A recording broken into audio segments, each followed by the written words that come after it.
Welcome back to another technical deep dive here in the debug zone. Today we're tackling a big question and breaking it down with insights from other users. Hopefully this clears up some misconceptions and helps you get the answer you need.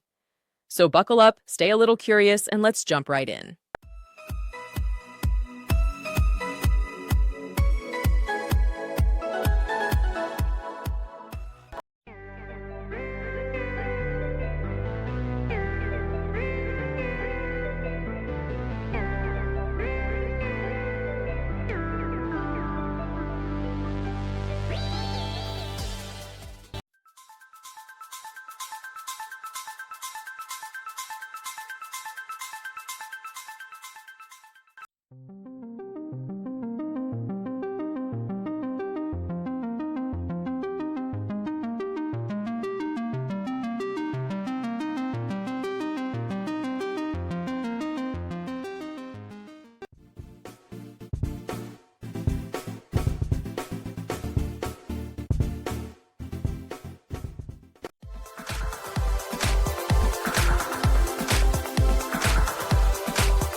And that's a wrap.